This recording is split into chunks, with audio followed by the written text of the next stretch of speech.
The House Republican clown show continues as Kevin McCarthy keeps failing to get enough votes to become Speaker. Now, that said, there have been some defections. Some people have flipped their votes. But still, not enough. Not enough to become Speaker yet. It has gotten so clownish that there has been talk that, of Republicans considering making a deal with the Democrats. Whether or not that will happen, I'll discuss later. But first, that entire possibility has Matt Gaetz, well, let's just say he's not happy about it. And so on Lara Ingram's program on Thursday night, he actually promised that if that happened, he would do something that I think we would all like to see. Will you be okay then if there's ultimately a deal struck with moderate Democrats that give Democrats kind of co-control of the committees? You're fine with that? No, absolutely not. That will not happen. There are two potential scenarios here. No, listen, I'm on the floor, Laura. These 212 Democrats are going to vote for Hakeem Jeffries every single time. He is a historic candidate for them. They are not going to cleave off under any circumstance. I assure you that if Democrats join up to elect a moderate Republican, I will resign from the House of Representatives. That is how certain I am. I can assure your viewers that won't happen. This almost makes me want to see that. Oh, yes. Sure, make a deal with McCarthy. Yeah, you're still making a deal with McCarthy. You can't trust McCarthy at all. But also getting rid of Matt Gaetz. I mean, I don't know. I'm tempted. I'm tempted. Don't threaten us with a good time. Now, that's it, of course. Obviously, I don't believe him. Matt Gaetz. Come on. It's Matt Gaetz. And furthermore, I actually prefer that this clown show continue because it's actually really funny and super entertaining. I'm being honest about this, at least. Yes, it's entertaining. And by the way, if I were somehow a congressperson, I would be the one out there. I would have a bag of popcorn. I would bring a bag of popcorn into the chambers. I might even wear like sweatpants with like a suit, like, the suit top and then sweatpants, and just be like, all right, let's go. Let's watch. But that's just me. And yeah, it'd be super unprofessional, but I'm super unprofessional. But anyway, look, that said, is there any truth to the rumors then that you have Republicans and Democrats possibly working on a deal? Well, let's go through with that, okay? So now the Daily Beast reports that within the Democratic ranks, lawmakers are quietly gaming out how and when they might help the GOP impasse, or if they would even do it at all. Okay, so now let me give you some quotes here. This is Representative Jim McGovern of Massachusetts. Now he said, quote, I mean, anything is possible, right? If they want to work with us, I think we want to do what's right for the institution and what's right for the country. But I'll tell you this, I'm not a cheap date. I love quotes like that. I really do. Now, there's Representative Don Beyer, who said, it's hard to see how this happens. And also, it's noted that it was clear he had thought about what it might mean for Democrats to not be a cheap date.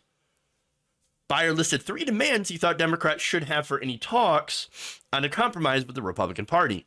Commitments to raise the debt limit cleanly, fund the federal government, and more power on committees.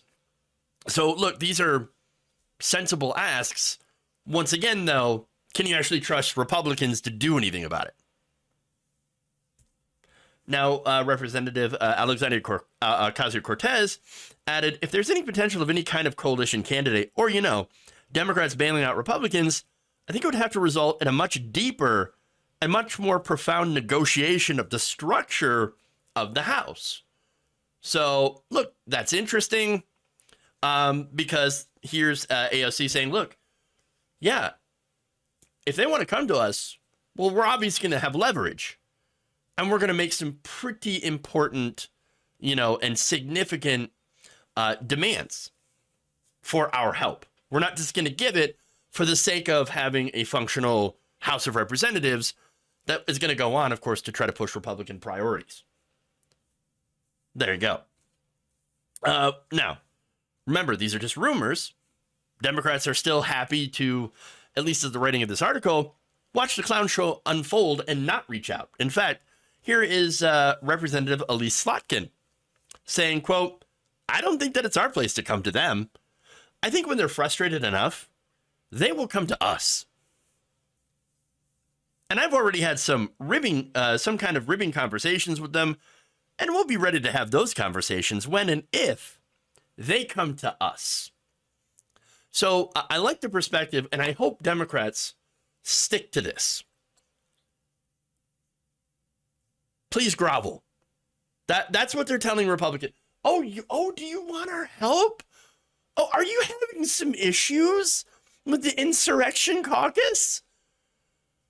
Well, I mean, we would love to see things, happen and see everyone seated and start getting to work, but you're just going to have to come to us. Okay. Now, that said, most Democrats are still on the side of, no, we ain't lifting a goddamn finger. One lawmaker, speaking anonymously to candidly describe colleagues' sentiments, told the Daily Beast that the caucus broadly believes McCarthy's path to the gavel has closed. Interesting. Now, Democrats seem to have little interest in helping the California Republican get to the 218 votes he needs, no matter what concessions might be on the table. Now, several Democrats, though, did say that they would consider serious concessions along with a particular compromise candidate. In fact, Ro Khanna told Fox News that he would like to see Representative Brian Fitzpatrick, saying that he would be, quote, palatable, as would Representative Mike Gallagher. He also stipulated that Democrats would only support a Republican who did not vote to object to the 2020 election results. So again, reasonable asks, but I would argue that there are no moderate Republicans, at least not in this House. Sure, they might not be insurrectionists, but they're still not moderate. But here's the thing, too. When you look at the fight, there's really not a lot of policy disagreements between the two sides of the Republican Party that are fighting right now. They largely agree that rich people should have everything. That, look, overall, it's just personal theater, okay? This is about these members trying to get something for themselves.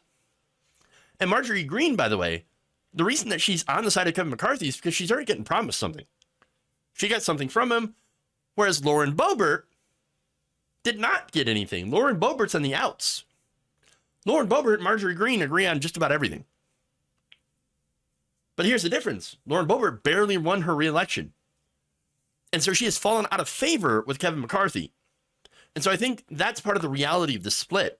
Kevin McCarthy has his favorites, and anyone who's not on that favorite list is not going to get any sort of special treatment from him. And so they've decided that they're just going to go and do this petty fight in order to get these special committee assignments and rules. This is not about real policy. It is about personal gain. And it can't be about policy because they all agree with the policy. And so that said, this is why Democrats should not help them bail them out. It is the Republicans' mess. Let them clean it up.